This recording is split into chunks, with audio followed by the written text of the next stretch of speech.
Speaker తరఫు arguments కూడా last time speaker తరఫున ముకుల్ గారు అపేర్ అయ్యి మేము రీజనబుల్ టైం అంటే ఎంతనో స్పీకర్ అడిగి చెప్తామని చెప్పారు.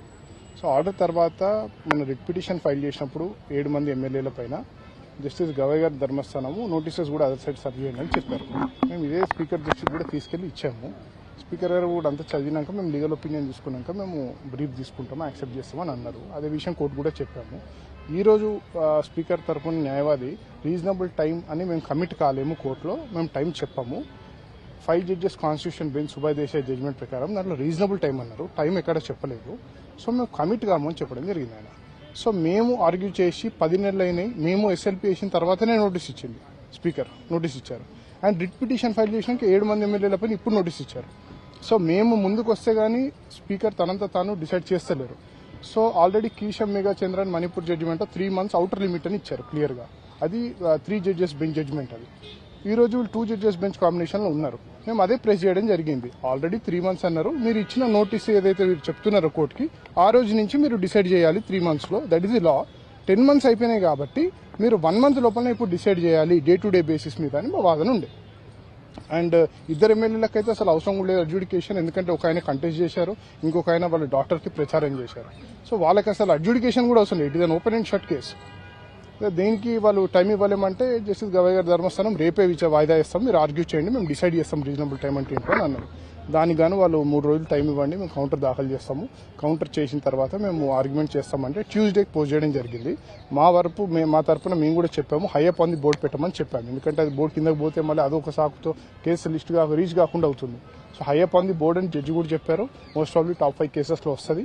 అండ్ ఆ రోజు డిసైడ్ అవుతుంది ట్యూస్డే. అంటే స్పీకర్ పైన ఒత్తిడి పెరుగుతున్నట్టు సార్, సుప్రీంకోర్టు జోక్యంతో అనేక రాష్ట్రాల్లో స్పీకర్లు చర్యలు తీసుకున్న పరిస్థితి కూడా ఉంది. అనర్హత వీటి అంశానికి సంబంధించి ప్రాబ్లం అది. స్పీకర్ ఇక్కడే కాదండి, అన్ని రాష్ట్రాలలో, ఏ రాష్ట్రంలో ఎక్కడ కూడా మీరు గోవా ఎగ్జాంపుల్ తీసుకోండి. సుభాష్ దేశాయ్ 5 జడ్జిమెంట్ వచ్చిన తర్వాత కూడా మహారాష్ట్ర స్పీకర్ డెసిషన్ తీసుకోలేదు. తీసుకోకపోతేనే 2 సార్లు మళ్ళీ రిట్ పిటిషన్ ఫైల్ చేయడం జరిగింది. గోవా స్పీకర్ తీసుకోలేదు, వాళ్ళకు కూడా ఒక రిట్ పిటిషన్ అంటే ఆర్టికల్ 32 సుప్రీంకోర్టులో ఫైల్ చేయడం జరిగింది. అదే తరహాలో తెలంగాణ కూడా ఇప్పుడు అదే తరహాలో అవుతుంది. సో అందుకనే వాళ్ళు స్పీకర్ కి నిర్ణయం తీసుకోవాలని మాత్రం చెప్పగలిగిన డిక్టేట్ చేయలేదు కదా స్పీకర్. అదే చెప్తున్నాను 3 జడ్జెస్ ఆల్రెడీ డిఫైన్ చేశారు లా అని. కీశం మేఘా చంద్రలో save and exceptional circumstances 3 months లో డిసైడ్ చేయాలని అన్నారు.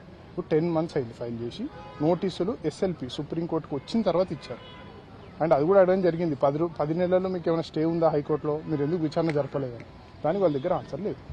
ఇప్పుడు ఈ ఏదైతే నోటీసులకు సంబంధించి వాళ్ళు ఏమన్నా ఎక్స్ప్లెనేషన్ ఇచ్చినట్టు ఏమన్నా చెప్పారా కోర్టు? ఏం చెప్పలేదు. వాళ్ళు ఏమన్నారంటే మాకు వేరే పనులు కూడా ఉన్నాయి, స్పీకర్కి వేరే పనులు కూడా ఉంటాయంటే జడ్జెస్ కూడా సీరియస్ అయ్యారు.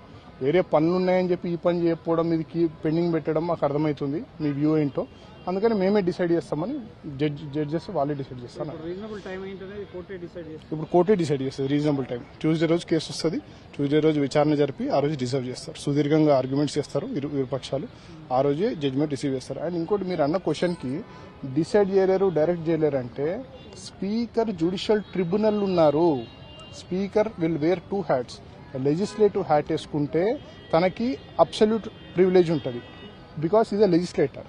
ఇక్కడ జ్యుడిషియల్ క్యాప్ వేసుకున్నారు. సో ఆయనకి జ్యుడిషియల్లో he's normal like normal tribunal. ఒక ఎన్సీఎల్టీ ఎన్జిటీ ఎట్లనో సుప్రీంకోర్టు ఎట్లయితే డైరెక్షన్స్ ఇస్తుందో అలానే స్పీకర్ కూడా సుప్రీంకోర్టు డైరెక్షన్ ఇవ్వచ్చు. ఆ స్పీకర్ మాకు ఇమ్యూనిటీ ఉంది అనడం దట్ ఈస్ రాంగ్ ఆర్గ్యుమెంట్. నేను మళ్ళీ చెప్తున్నాను, అట్లీస్ట్ 6 కేసెస్లో సుప్రీంకోర్టు డైరెక్షన్స్ ఇచ్చింది స్పీకర్కి. జయంత్ పాటిల్, సునీల్ ప్రభు, గోవా, కేశం మేఘా చంద్ర, రాజేంద్ర సింగ్ రాణా జడ్జిమెంట్ ఉంది. దాంట్లో సుప్రీంకోర్టు స్పీకర్కి గడువు ఇచ్చినాక స్పీకర్ డిసైడ్ చేయకపోతే సుమోటోగా సుప్రీంకోర్టే డిసైడ్ చేసి వాళ్ళందరినీ డిస్క్వాలిఫై చేసింది ఎమ్మెల్యేలను, 13 మంది ఎమ్మెల్యేలను, బీఎస్పీ వాళ్ళని. సో అది పాయింట్లెస్. అది స్పీకర్ డిసైడ్ డైరెక్షన్ ఇవ్వలేదని హైకోర్టు చెప్పడం దట్ ఇస్ పాయింట్లెస్. 100% వస్తాయి. అది నేను చెప్పలేను. స్పీకర్ గారు ఎంత తొందరగా డిసైడ్ చేస్తే అంత తొందరగా వస్తాయి.